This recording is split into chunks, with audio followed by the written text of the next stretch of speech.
Witness Felicity Porter making a phone call that will change her life forever. This is Felicity Was Here.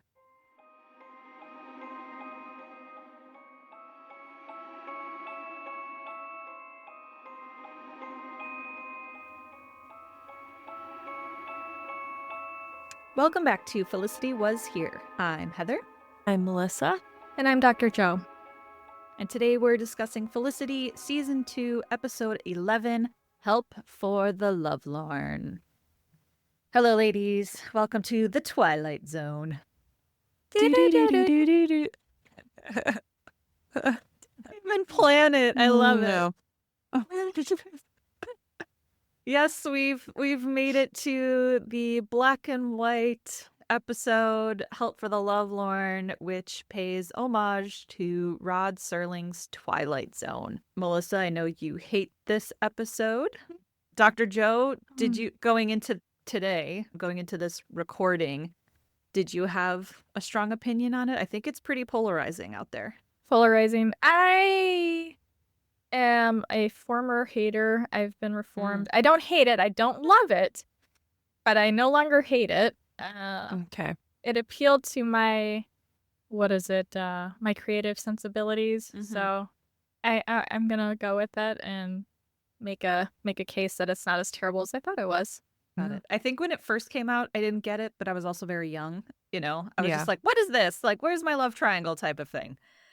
Yeah. But as I've gotten older, I think I now really appreciate it and think that it was really cool, especially looking back, like what I think it paved the way for other shows to do. To kind of kick things all off, JJ Abrams is apparently a huge Twilight Zone fan, and Rod Serling is like one of his heroes. So he wanted to just try something wacky. I did listen to the Dear Felicity podcast episode that they did around this, and the way they frame it, they kind of cover a couple episodes in one podcast episode. So it jumped around a little bit, but it sounded like because seasons back in the day, which we've talked about before, are 22, 23 episodes long, they had a lot more room to play around and just have fun and experiment than maybe an 8-episode season does today. That, like, even The Diplomat, I think I complained about on the pod, that like 8 episodes and it's over, and now I have to wait, 3 more years for the next season. So I think they were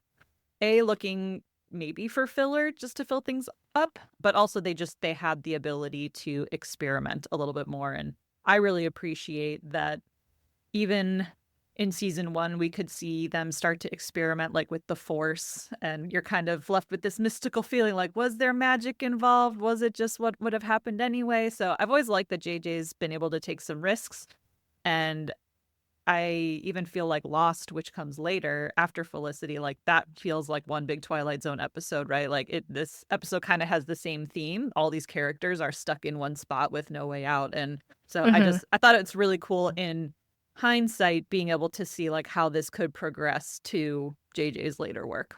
Okay, I just want to say that I don't hate it anymore. Okay. I'm not a huge fan of it, but I don't hate it. So every rewatch I do of the show, I usually skip it. Yeah. So it has been a long time since I've actually sat down and watched the whole thing, to be truthful. So I did watch it, a few days ago, and it's not as terrible as I thought. So I'm slightly converted, but I think that just like the placement of it in the season wasn't the way I would have done it. I feel like the last episode, I was like so invested now. Like, what happens? Her parents are getting a divorce. Ben and her got into the pool, and they might be suspended, and they had a flirtatious moment. So there's like all these things that happen that I really wanted to know what was going to happen next. And of course, like back watching it for the first time, you tune in and it's not even the same. It's like a completely different episode. And I just kind of felt like a little, It's like you got played. Yeah. Because you're right. It was amped up. Like tensions were building in a cool way, finally, even though I had my problems with episodes, but still I can agree with that much. And and then it's like, what the fuck? Like, what is this? What is this? What the fuck's all this bullshit? And it's not as bad now if you're watching it on Hulu or whatever, because it's like you can watch the next episode right after that one. Can But binge, like yeah. back then, you had to wait weeks, and it was like, what? So I don't know. I mean, I think it's really interesting. I do like Twilight Zone type things. Like I like a little bit of horror. I like fantasy. But yeah, I just didn't want it at this moment. I would 100% agree. That's my biggest gripe of the episode is just the timing and the season of it. I think it would have been an amazing Halloween episode, which was only a couple months prior. You know, it's not like it was drastically... Wrong time, wrong place. Yeah, it's not like it was drastically different. I think because she's not dating either Ben or Noel in this episode, like it kind of could go anywhere because you see it is a standalone episode. So I think it maybe wouldn't have mattered as much at Halloween, even though she is still like with David and not with Noel or Ben. But like, I think it still could have worked at Halloween. But if not, I think at least like at the very end of the first half of the season or just before this last episode, like if they had came back from break with this and then gone into Great Expectations, like narratively, it would have made more sense. Yeah. But that also would have pissed like people off too. If you came back from a long break and got this, that's true. There's no way around it. Well, the whole then do it at Halloween because apparently no one cared about David. So you could have waited another week. Yeah. But like the symbolism with like being brokenhearted and all that stuff, that didn't really fit in right now either. Like she had finally figured out nothing was going to happen with Noel and they both decided to like go their separate ways and be friends. The stuff with Ben was just like a little flirtation. It wasn't like a whole they decided to get back together. So it also felt weird that there was this whole like symbolism about heartbreak in this episode when that really wasn't what was happening in the main season right at that time. And Dr. Joe, you brought up a good point when we were chatting about this before that it would have made sense too maybe as like a Valentine's Day episode because again around the heartbreak theme, but again that was a month off. Like that was not like you could say this was for Valentine's Day because this was January.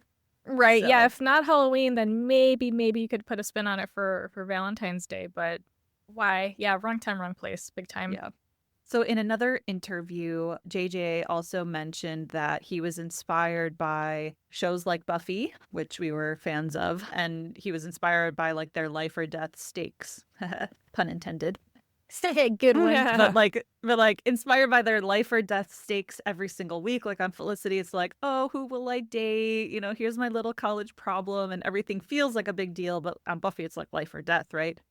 So I thought that was interesting because I also think this episode eventually paved the way for Buffy's musical episode, which I'm a huge fan of. Like, that's one of my favorite episodes of Buffy of all time. Not just because Buffy kisses Spike, but just because I love musicals. And again, I love that it was spoiler alert. Yeah, 25-year-old spoiler alert. 25. But yeah, like I had never seen anything like that in television, and I loved that they were experimenting. And so I feel like this episode also paved the way for shows. I mean, I think Scrubs did a musical episode, so I know this wasn't a musical, but I think it kind of gave other shows the opportunity to experiment a little bit more, which I'm a fan of. I gotta get this off my chest. I do not like the musical episode of Buffy. I feel like I've told you that before. I know, but I love it. I'm not a musical person, so I always skip that episode as well. I just can't handle that. I know I'm in the minority. People can hate on me, but I think are it's you the awful. minority? I don't know. I guess I don't know if it's widely loved or hated. Take a poll. No, just can't do it. But like it. I got for Christmas, I like got the CD of like the soundtrack for the musical episode. Like I love that episode. Oh boy. Oh yeah. Yeah. No. So diving into the, I guess, details of the episode, as we said, this was not Valentine's Day. It wasn't Halloween. This aired January 23rd in the year 2000, and it was written by JJ. And JJ actually found the original director of the Twilight Zone episode that inspired the second part of this episode. So that's so freaking cool. I love that. So things like that, little tidbits like that, is what made me a little bit more excited about this episode than I have been in the past. So that's super cool. Yep. So the director was Lamont Johnson, and he directed the episode of Twilight Zone called 5 Characters in Search of an Exit. So he directed this episode. If you want to see that Twilight Zone episode, it is available to stream on Prime. So of course I did have to watch it because I wanted to see what the, what this episode was an homage to. And the basic premise there is it is like the second part of this Help for the Lovelorn episode where they're all stuck in a box. So there were 5 quote unquote characters. So there was like a ballerina, there was some sort of military officer, a clown. There were a couple other characters, but they're all in this box room with no backstory or knowledge of how they got into it and no visible way out of there either. So it's basically like an exact mirror to the second part of this Felicity episode. One of the characters climbs out the top of the room, lands in snow, and it's revealed that they are dolls that are in a Salvation Army like donation box for Christmas. And so to me, it felt like Toy Story gone wrong. I thought it was pretty tense. Yeah. Like, I found it kind of stressful to watch it. Because there was a lot of conflict in there. And I mean, they're trapped. They don't know who they are. They have no way to get out. And then you find out, I don't know. It made me feel really bad for toys. It's like, oh no, they're really alive and we're like torturing them. Oh. So that's why, it felt like evil Toy Story. Yeah, I thought it was really interesting that they found the director and it mirrored it very, very closely. So also looking into some of the articles that came out when the show was premiering, like on TV Guide or New York Times, some of the promotions, it looks like the episode was originally called The Clinic. So I don't know at what point it was changed and why. They didn't mention anything about it on the Dear Felicity podcast. And I feel like there actually wasn't as much on the internet about this episode than I would have liked. Like, there's Reddit fan theories and things and a couple of like TV Guide type articles. But there is... It's not like info. It's like mostly recaps of the articles that are on. It's like people that are blogging about it 20 years later. Yeah, other blogs of just like us. Yeah. Yeah, exactly. People who are fans and like, this is what happened. But Vulture does a series called like The Oral History of, and then it'll, pick something like a certain movie or a TV show or like a viral moment that happened. And I really, really want like Vulture to do an oral history of this episode because I just feel like it needs more explanation. Same thing, like what's with the timing and what happened to the name of the episode. So yeah, I don't know why it was changed, but I do think I like the name The Clinic a little better because it does seem a little more sinister. But yeah, it's a little scary. Yeah, like, ooh, The Clinic. That said, did either of you watch Twilight Zone growing up? Not growing up necessarily. I mean, I've seen episodes here and there, and I love it. I just haven't committed to binge it, but yeah, it's on the list. Yeah, just here and there. Got it. I love the concept of it. I think it's really cool. It's pretty trippy stuff. Yeah, my grandma, of all people, was a big horror fan, and I think that's why I hate horror, because when I was young, I was traumatized because she would like have horror things on the TV when I was over, and then I'd watch it. Like, I think I saw the movie Halloween way too young because she had it on. Oh my gosh. So, okay, that's making some sense. She loved Twilight Zone, and that would be on. So I don't remember specific episodes, but I do remember watching it and thinking they're creepy. And it is kind of horror that I can tolerate because it's just like eerie, creepy, suspenseful rather than like, boo, ah. So I do think that this episode captured that feeling very, very well, that Twilight Zone feeling. So definitely. Yeah, I mean, I'm not a horror person, so I can't compare it to everything out there, but something that I have learned to appreciate about horror and the genre is the way that it kind of amplifies the current fears of society or like our time in history even. Melissa, I don't know if you remember this, we took AP history together and our teacher would sometimes play movies, but not in like a, oh, I'm just going to play a movie for you today. Yeah. Like they actually had historical importance. So The Day the Earth Stood Still and Invasion of the Body Snatchers, I think we watched both of those, and they were references to like the fears in the Cold War.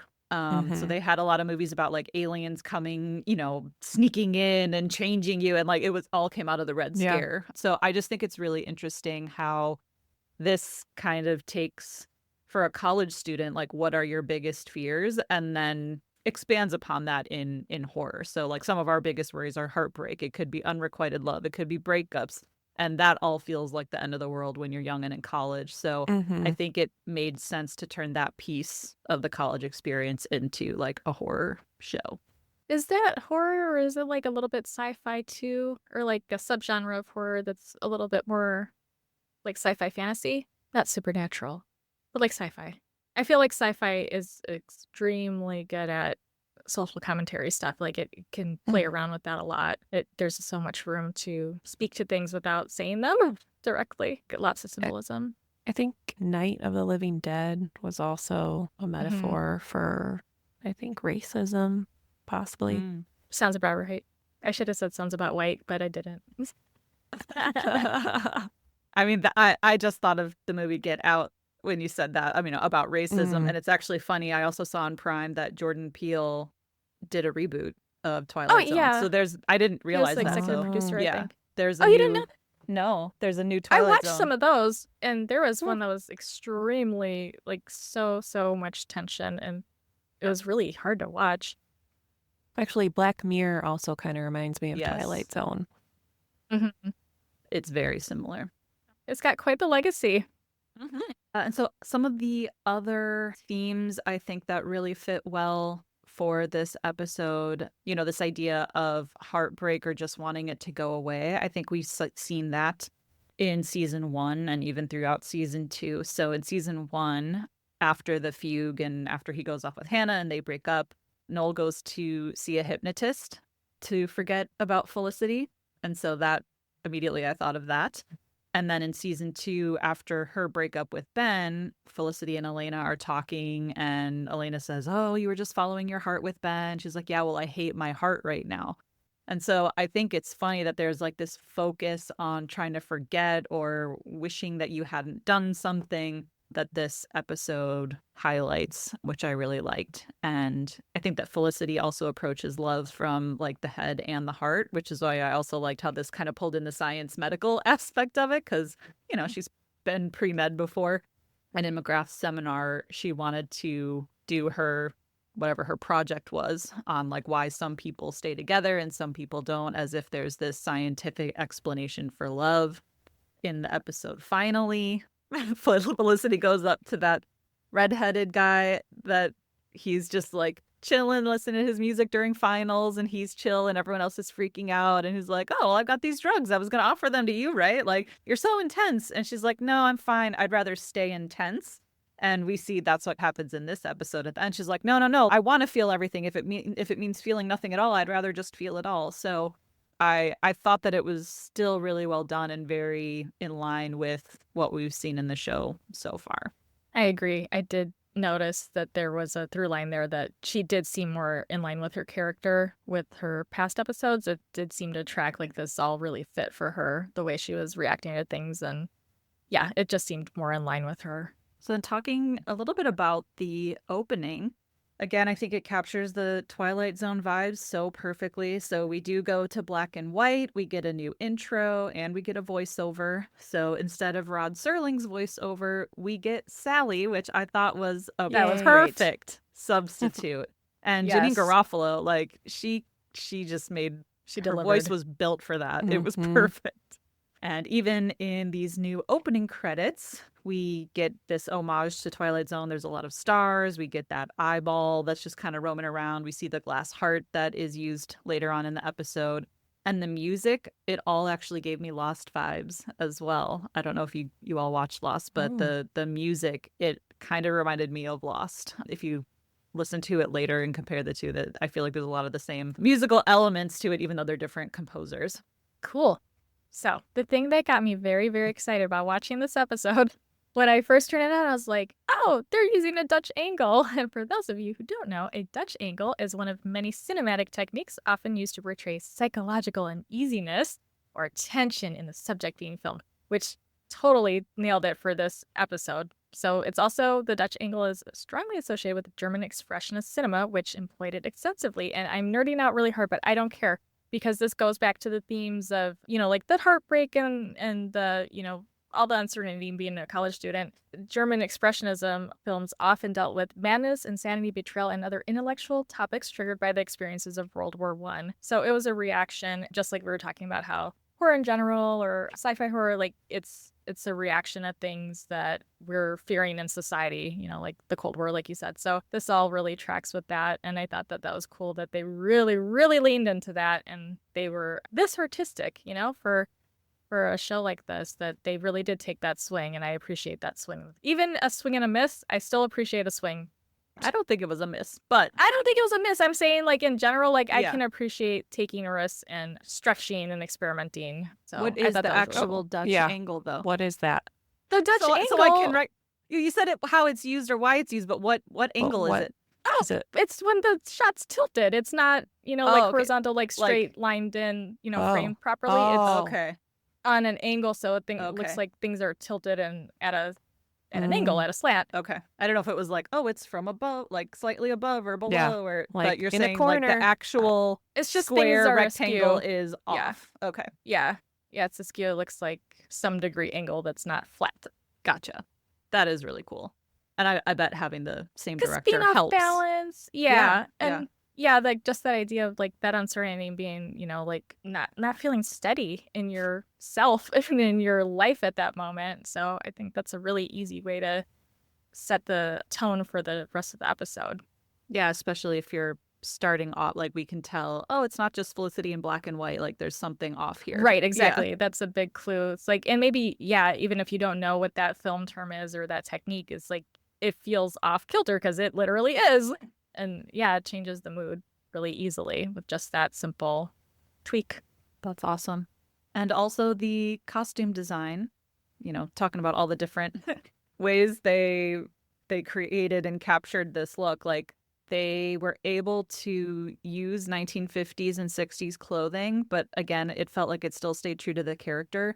So, like, I even noticed Felicity was already starting to wear headbands in the last few episodes, which I really like. And, like, that fit in with that time period to have her still wearing it in this one. And she was still wearing, like, capris and loafers. It was still her more, like, androgynous vibe. Like, she's never overly feminine. But then Julie was a little more feminine because that's how her costuming was.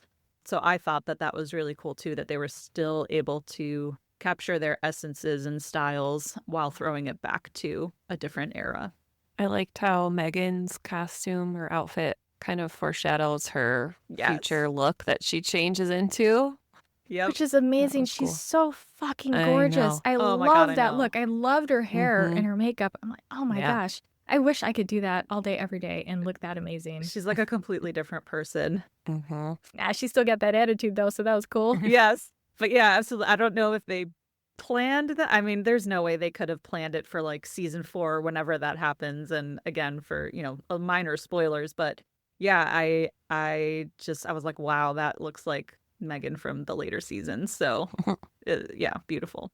And even the lighting and the shadows still felt like Felicity too, because the show is so shadowy and, I don't know, moody. That still felt the same in this episode too, even though it is very bright, but it like casts shadows within this episode. But the other thing to note here is the score.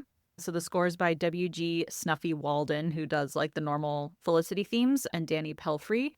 And they were actually nominated for an Emmy for Outstanding Music Composition for a Series, dramatic underscore, for just this episode. And it is beautiful. I mentioned it also gives Lost to me, and it was completely different from other Felicity episodes, and really did make it feel like the Twilight Zone too. So going into the basic plot here, as I mentioned, I think this episode feels almost like 2 different parts. So there's like the basic plot of part 1, and then it goes into the part 2. So just high level overview. We're not going to go scene by scene this time because it doesn't really move the plot of the whole Felicity series along, but would rather just talk more about the themes and things that we're seeing.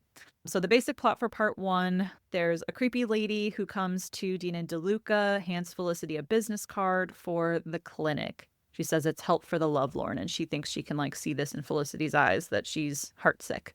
Felicity meets with the doctor and nurse at the clinic. They're very secretive. They won't tell her what this treatment is.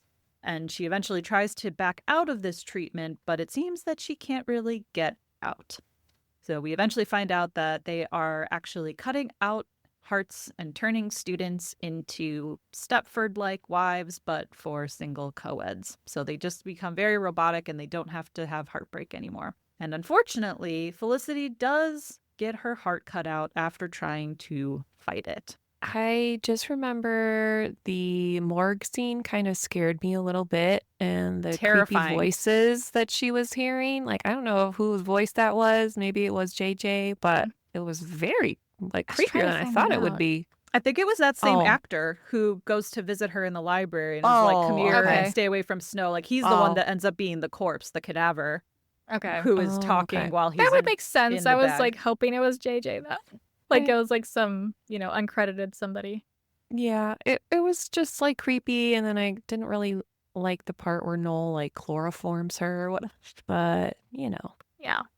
So themes that I noticed coming back that have been also referenced in previous episodes and kind of a theme overall is describing Felicity as an incurable romantic, and that's kind of framing it love as a disease or illness similar to the way they did in The Love Bug. Per my perspective anyway, I don't know how many other people agreed with that. No, but whatever. I think that was fair. Yeah. And then the glass heart, which I is like pretty on the nose. It's like, oh, your heart's gonna get fragile. Broken. Like she smashes it. Yeah, hearts are so fragile and broken easily, and she does break the one glass heart. And the hallucinating, hearing the voices and seeing that guy, it kind of reminded me, and this is one of my reaches. I don't give a fuck. I reach. That's what I do.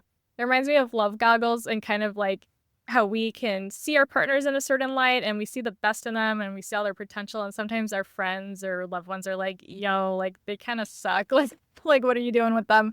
And we kind of overlook flaws or even red flags, but it's like we can see that thing, but nobody else can see it. So it kind of reminded me of that. Like if we're going along with this love theme, our perception is off when we're in love, or when we're brokenhearted, our perception isn't always aligned with reality. And I mean, what made sense to me, I guess, in regards to the rest of the season, to be fair, like on the timing of all this does finally explain how Julie and Ben can live together and how Noel and Felicity can be such good friends. Like, oh, they got their hearts cut out. Okay, now it makes sense, because it doesn't make sense how they're all doing this as extras and like living together. So that's like the one thing I'll give them is like, okay, this does kind of explain that tracks how you can be friends and live together, and now you're like brother and sister, and it's not, and Julie's like not mad at Ben anymore, and everything's hunky-dory, right? So that was something I noticed too. I'm like, oh, okay, so that kind of just does explain how they're able to do all of this.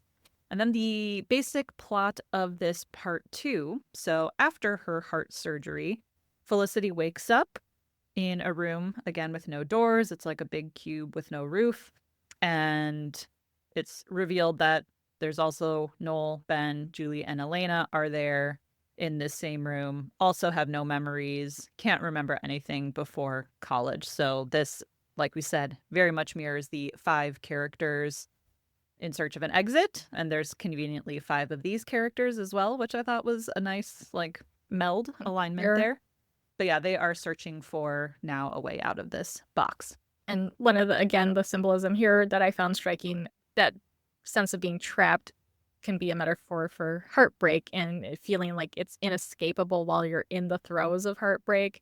But also getting on the other side of that and starting again is also scary and comes with the risk of getting hurt again. So there's, this idea about getting out of where they're trapped from. But there's also a fear, like, what is on the other side? Like, is it something worse? Like, it's still that there's an unknown on the other side, even though they're trying desperately to get out. So there's still some fear there, even if they succeed. That's really interesting. Because one of my other gripes about the episode is that these 2 parts feel a little disconnected to me. So I think that's an interesting way to connect these 2 pieces together. I do what I can. Yeah, because I feel like this part now, watching it and seeing the Twilight Zone episode for reference, I think this second piece here does get very meta. So eventually, they end up climbing up each other's shoulders, which is the exact same thing that happens in the Twilight Zone episode. Felicity reaches the top to see what's over there. She falls out, much like Twilight Zone episode, but of course we see that instead of a doll in a Salvation Army box, they're all Megan's dolls, which we did see in the Love Bug, that she has these voodoo dolls that she does things with. So I think once they start talking about, we can't remember anything before college. Like, we only know, certain things about each other. Like, we know what we've told each other, but like, who are we outside of college? Like, we can't remember anything before college. And knowing that the Twilight Zone episode is called 5 Characters, I thought this got very meta, and it was just clearly referencing, like, this is a TV show. These are characters. They're not real people outside of this show. And kind of, I don't know, a little tongue in cheek, like, yeah, they're not real people. They're nothing if they don't have this script and, words that we're giving them. They're essentially nothing. So that's why I have a hard time like connecting the two, because to me, it feels like a completely different storyline or episode or message from the whole like Lovelorn heartbreak aspect of it. So I think that's an interesting way to connect the two. It was because I watched when I watched the original episode that it's based off of, there was a scream before he even fell, before he even was starting to fall. He screams out, and it's like, that sounds scary. Like, I don't, like, if you're the other one still stuck in there, it's like, are we sure we want to try to get out again? And she screams too, I think, in their episode. So it just was not like, aha, like, it's not something cool. On the other side, it's like scary stuff. So that's what kind of made me make that connection. It's like, you're trapped, but is it really that much better on the outside of that trap? I kind of agree with Heather where there's like a huge disconnect between the two parts, but I didn't really think that the second part had too much to do with like the heartbreak part. Since they were in there, they didn't have the scars anymore. It was kind of like starting a new like plot a reset. Almost. Yeah. And I kind of took it as like a metaphor for like growing up and becoming an adult almost, because all 5 of them were in there, and Elena didn't really have anything to do too much with the heartbreak plot. Or, I mean, Julie was in it a little bit too, but to me, it just felt like they were saying they can't remember anything before college. So like right now, they're kind of in this bubble, this college bubble, this life that's sort of like growing up and not really. Like, you feel a little taste of freedom, but you're not really out there on your own with like a job and, all the adult responsibilities. So it was like they didn't know what was beyond that. That's kind of what I took from it. And she's like, she gets out of the box and she has to like, leave college and grow up. Yeah. And I Which think is also scary. Sally's voiceover at the end, she too references like, I don't know if she says box, but almost like saying like, this box we know as college, like that. Yeah, they are kind of in that little pressure cooker box that is college. So that, yeah, I like that too. And the way I was also trying to connect it was because they do mention the scars, right? She's like, show me your chest. So she can still remember what just happened with the surgery and all of that. So they do seem like they're trying to be connected, but I was like, oh, maybe is this a metaphor for like, if you do have your heart cut out and like you don't ever have heartbreak, then like, what are you? Like, if there is no love at all, then it's just like this emptiness. That was the only other thing I was thinking of, trying to connect the two pieces together. But my mind kept going back to this very meta thing of like, okay, that episode all happened. Now the characters just sit in this waiting room until the next episode, which is Megan, right? Like playing with her dolls. And they're just kind of like waiting for the next script. Like, it just felt very meta about the TV. But yeah, I love the idea too that like the box is college and it's a pressure cooker and you don't know your friends from home, right? Like you're almost in your own little microcosm in college. So that's a really good thought. A+. Yeah. And so also with Megan's dolls,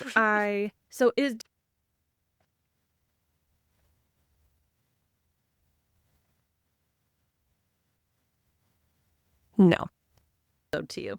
I consider it isolated because we saw in the first season when her parents think the box is Felicity's and they're like, oh, that's really depraved, like blah, blah, blah. So if it had just been like little dolls in a box, they wouldn't have said that. I agree. Okay. What were you thinking? Did you think I don't know if I have an opinion. I guess that's why I'm asking. Yeah. I always go back to their reaction too. Yeah, and she's like, well, I'll just throw it away. And he's like, I don't see how you can. Yeah, right. And so that's the only reason why I was like, oh, maybe that means this is real, because it's like, well, how do you throw yourself away? Like, do you cease to exist if you're just adult? Like, you know what I mean? Like, how do you throw that away? But yeah, you're right. He was more like afraid and thought it was depraved. So, but I do think something I didn't notice before is the very opening scene of the episode, Megan is looking in her box. And I kind of forget about that with everything else that happens throughout the episode. But like the signs were there all along from the start of the episode. So I thought that was a really cool play that does connect the whole episode together. But it's so brief at the beginning. If you're watching it for the first time, like, I don't know, that's really going to register. So during the Dutch angle part. Okay. Yeah. I was noticing the box. Nice. So then a few other theories. Stay away from snow. So on the Dear Felicity podcast, Juliet, the host, mentions, I guess I don't know if this is her opinion or if she found this on the internet, but she mentions that the doctor being called Snow could be a reference to I can't wait to see New York when it snows. And that stay away from snow, it's like stay away from Ben, stay away from college, don't stay in New York because then your heart will get broken. And I thought that was interesting. I wouldn't have picked up on that. That's a reach even Dr. Joe can't support. I'm just kidding. It's interesting. But it's a reach. What I thought of was, now having seen the Twilight Zone episode, the doll falls in the snow outside of the box. And so that's where my mind went. I was like, oh, that's a nod to the Twilight Zone episode. Is like, stay away from snow, stay away from falling out of the box. Okay. Thank you. That's what I thought. Okay. She also mentioned that there is a fan theory on the internet that this whole episode could be a metaphor for freezing your eggs. And that's what this could be your way to, I don't know, prevent heartbreak or delay having to date people because your eggs are frozen. Again, I think that's a reach too, because that is bizarre. I see this almost more as like fear-mongering sex when like promoting abstinence, like to have this older single woman come and recruit these young kids to like, you don't need to date, you don't need heartbreak, like you have no more feelings. To me, it was more like take love and sex out of everything, don't date, I don't know. I could see that more than like freezing your eggs. I need to see some more support for that okay. to buy into it. That's a leap. That's the cure for this heartbreak somehow. I don't know. Yeah. I mean, if you're that pressured to have babies, maybe that could cause you heartbreak because you're dating a bunch of people that are awful. But I don't know that it cures heartbreak, delaying having kids. I don't know. Maybe like on the show 30-something, but not Felicity. Like a different context, like a different age group. Because like nobody was like, oh, I'm not married yet and I haven't had babies. Like that's not present in this show at all. Like that's not on their mind. Like they're just trying to get through college and survive that experience. They're not talking about the next step. So that doesn't quite land for me. I would really love to see a sound explanation for how they came up with that, but I don't think they can provide it. Well, and I was thinking of the motivation of Dr. Snow. Like, why is it so important to him that he like takes and steals the hearts of all these college students? And that's why I went to the like abstinence, like you're a weirdo and you're like trying to control these young students. But I was like, why is he so adamant that he gives this surgery, like turning all these kids into pod people? Like, why is that so important to him? But do we know that the pod people aren't just having sex? I thought it was like you won't feel love. Like those two don't have to be interconnected. Well, I guess, but I guess like are they? But like, are they dating even though? Like that's my question. To me, it was like they just kind of like lost the will to date. I don't know. Maybe not. Okay. Again, you don't have to be dating to do the deed. So, but that I could see like in the context of that era that they're trying to present that could go with it. But that is pretty funny. Those fools. I didn't know her. I still got eyes. Come on. Even with the other three in the box, I would still. Well, yeah, Julie said, like, this can't be hell with these two cuties. I was like, this can't be hell. So that was a swing and a miss. If you think that you can stop that, nope. But that's When the thing. Ben's Like they don't show Noel and Julie still getting with anyone in this episode. That's why to me it almost felt like they didn't really have any emotions rather than like, oh, I'll just get rid of heartbreak. It almost felt like they were not really emotional at all. Which is why I don't know. I guess you can have sex without emotion, but it comes with emotions. I don't know. Even just joy, right? Like that's an emotion. Sure. Elation. So yeah, those are some of the other interesting theories they mentioned. The other little Easter egg that I picked up on was the jewelry. So this kind of goes back to the costume design, but Elena wears a heart necklace throughout that first part, which I was like, oh, does that mean she still has her heart? Right. Oh. And then later when Julie approaches Felicity to be like, oh, I went to the clinic and they told me to talk to you, right? Felicity's wearing a pin on her that is shaped like a heart on her heart, and Julie's wearing a pin over her heart that is an open circle. Oh. And so I took that as there's a hole in her heart now. Like Felicity still has her heart, but Julie does not. Now, this doesn't explain the boys because I didn't notice Noel wearing anything that, could tell us, but maybe that's part of the mystery. Like we're not supposed to know that Noel doesn't have his heart until he reveals it without a shirt on. And Ben isn't really in this first part at all, except for like cleaning up at Dean and DeLuca. But I thought that was really cool that they like added those pieces of jewelry to maybe hint at who had the procedure and who didn't. I didn't even notice that. I noticed Elena's necklace first, and then I was like, I need to keep an eye on this for the other characters. There you go. Good eye. And Felicity was wearing an F pin on her heart in the beginning. So again, that wasn't a heart, but maybe it's like she's still herself. She's still Felicity. I don't know. That one's more of a stretch. And then the last Easter egg that I also noticed, which again, if they didn't plan this, it's just really great coincidences, just like Megan's fashion showing up later in the series. But when they're in the box, Ben runs into the wall and tries, to get out that way. And, Noel was like, I think Noel said, like, at least I'm smart enough not to run into walls. Like, I think Ben was like, oh, well, at least I'm man enough to try. And Noel's like, well, at least I'm smart enough not to run into walls. And when they're in that box, I can't help but think about a future painting that comes up in the show by Felicity that is a man running at a wall. Mm-hmm. And it very much is just like a empty room, a guy running into a wall, right? And so again, it's Ben. And so I was like, is this, do they plan this stuff? Yes. So crazy. I'm like, is that where they got the idea for the painting later in the show? Or again, is it just a nice coincidence? But I thought that was really interesting. And again, like, it's not something you would realize or pick up on if this is your first time watching the show back in the year 2000. Of course, yeah. But the whole running into walls thing I thought was really a cool nod. And I'm sorry. I know my sister hasn't watched all of this yet, so I apologize in advance. Not people who haven't seen the whole show aren't going to know what we're talking about, but it's not like it's not a spoiler. It's not a big like plot spoiler. spoiler. Yeah. So yeah, is that a reach? I don't know. Maybe it's just something that's cool. It's just cool. It's cool. It's cool for now. For now. All right. So we also talked about the timing of the episode. My other gripe was that these two parts feel very disjointed. Any other final thoughts on this episode? Not enough Ben. That was sad. Word up. He looked so cute in his little, uniform at the Dean and DeLuca. But I was delighted to see that he wasn't one of the people who got his heart cut out. I know. Well, we don't know, I guess. I was latching onto that. Well, if I didn't see it, it didn't happen. Okay. If I didn't see it on screen, it didn't happen. Okay. That's the rule.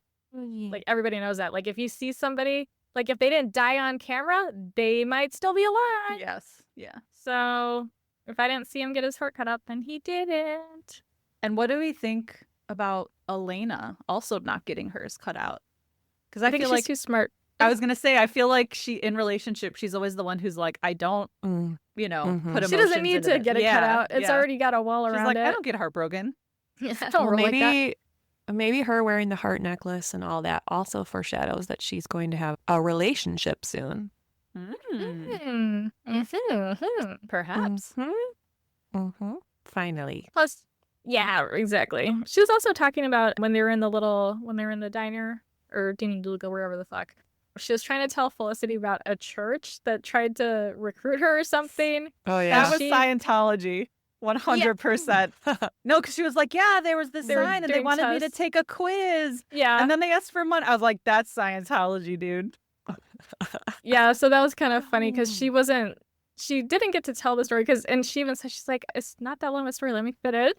I was like, because Felicity was hallucinating, so she ignored the rest of the story. But it would appear that she is not involved in that church, so she didn't get sucked into it. So I think she just, maybe there's more sensibility to her and she doesn't fall for stuff or gets too swept up in things like that. So she wouldn't be like a hopeless, incurable romantic kind of person. She's a little bit more logic based. And she hasn't, but like McGrath, it was just like, oh, we broke up. Like, we don't see her. I mean, we don't see much of her at all in season 1 about her own storyline, right. But we don't see her really torn up about McGrath, that they broke up and that she could have, ruined her college, or he could have ruined her college experience. Yeah. So yeah, it really fits. It does fit with Elena. And even Julie too. I was like, of course she's like trying to Felicity to go to the clinic and like recruit her. But it makes sense why she would have, because she's had lots of trauma stuff, and it would definitely be easier if I'm going to bring back in my psych stuff, like dissociation, like after trauma stuff. And like, this is kind of a metaphor for that, for her not having feelings anymore. That's basically numbing yourself out after bad stuff happens, so you don't have to feel anything. The downside of that is you don't feel the positive feelings either. Yeah. And she has a lot that she could probably want to forget. Not just the absolutely. Like, how do you think I got over Ben? I'm like, there's more going on than just the Ben breakup. Yeah. Yeah. Well, if there's nothing else, I'm going to end on our angsty away message of the week, which is, love is that elusive quality that can make you feel whole or unhinge you entirely. And that was Noel saying that love does unhinge her. And that's like the thing that it does matter to her. Heartbreak and love and all of that. And I just thought that was a good summary of the episode and Felicity in general. She'll feel whole or unhinged. Everything in the episode too is like, oh, it's complicated. Like, everything's always complicated with her. So yeah. Yeah. And even like when the doctor, he's like, why are you scared? Or you don't have to be scared. She's like, I never said I was. It's like, that's so her too. Like when she does feel fear or like has something, she doesn't come out with it right away. It's just like, oh no, I'm not scared of this thing. So I thought that was kind of cool too. That was still very true to her character. I like it. Yeah. Yeah. Yay! I just don't if I rewatch this season, I'll put it in during Halloween. Like, I'm not gonna watch it in that order. Okay, that's fair. That's what I would recommend on a rewatch. Is like, watch it when you want. Not, it doesn't, because again, it doesn't have anything to do with the plot. Yeah, it doesn't have anything to do with anything. It's a good standalone too if you're in a spooky mood or a sci-fi mood, I guess. There you go. I don't know. I was creeped out. Like, Melissa, you mentioned the cadaver. That when it originally aired, and even now, I'm scared in that scene. And the intense Voldemort whispering out of the tape recorder, and there's no tape in there. That stuff gets me. So that's it's pretty creepy. eerie stuff. Well, we made it. I'm glad we can all at least appreciate it now. I think obviously a lot of thought went into this episode, and I think if JJ, wanted to pay homage, I think he did it. And how nice that Lamont Johnson could direct this, and this was the last thing he directed before he passed. So I'm sure it was meaningful for him too. Well, hopefully everyone enjoyed. We will be back next time. We're going to find out what happens to Felicity and Ben after breaking into the pool. Can't wait. Yeah. Yay. Thanks for joining. Thank you for entering the Twilight Zone with us. We will catch you next time. Bye. Felicity Was Here is produced, written, and edited by Heather, Melissa, and Dr. Joe. You can find us on Instagram and TikTok at Felicity Was Here Pod. If you're enjoying the pod, please leave us a review and help us spread the word. We appreciate you and would love to hear from Felicity superfans like us. So send us your feedback, ask us your burning questions, or just say hey at felicitywasherepod@gmail.com. We may even read your note in a future episode.